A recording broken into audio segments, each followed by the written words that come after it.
The warrior, the ideal of strength, honor, and virtue. It is often connected to battle and warfare.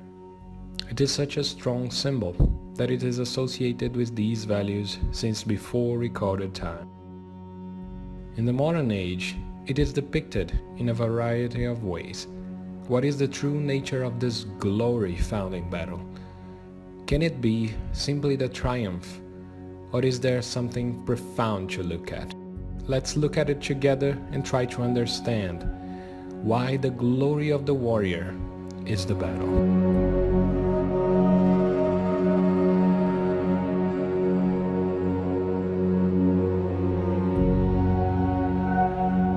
The warrior's way is not in being invincible, but in being undefeated. The virtues of the warrior can be traced back far in time. In the ancient world, the epic poetries and mythology depict the warrior as the one that embodies courage, loyalty, and sacrifice. Even in medieval times, in Europe, the knight also bared those virtues, along with the code of conduct of chivalry and the servitude to one's lord. But we should also consider the nature of battle.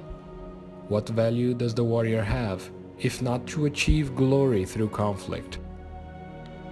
Is it then a good way of living to glorify battle and seek it, to engage in violent conflict for unjustifiable reasons? Wouldn't be adequate in our modern age, obviously. But going deeper, we can relate to things that are not violent in nature, but are simply the paths of life. We wrongly try to define life as a beautiful thing. It indeed is, but it is far from a paradise.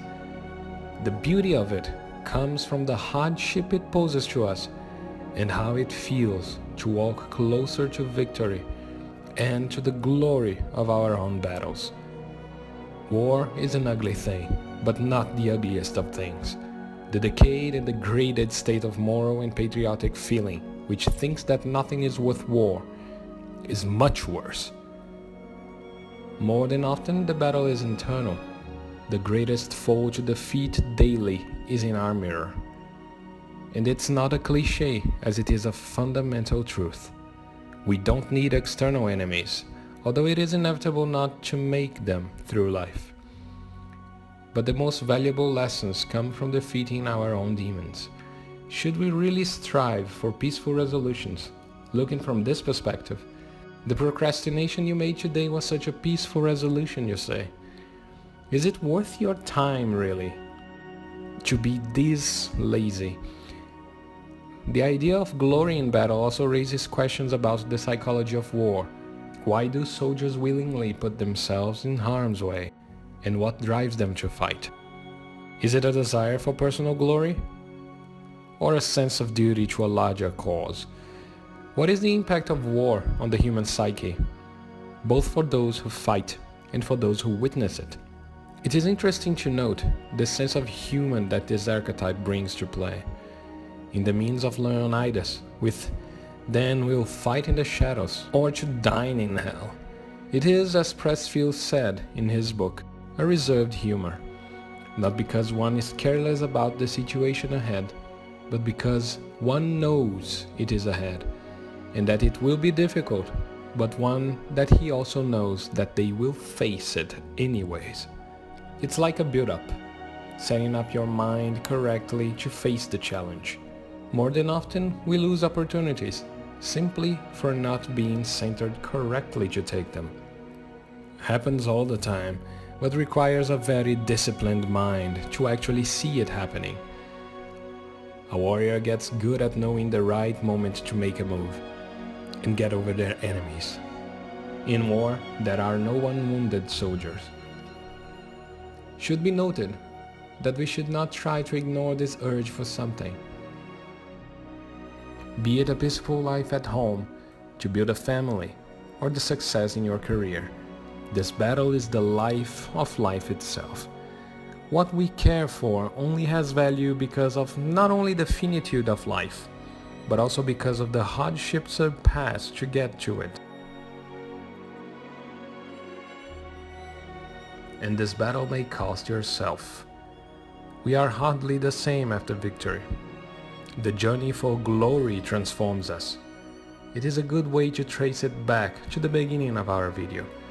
When we say that the glory of the warrior is the battle, we can't consider only the material battles, the violent conflicts, but also our inner battle and the means we take to keep improving, getting better, and ultimately being a better person.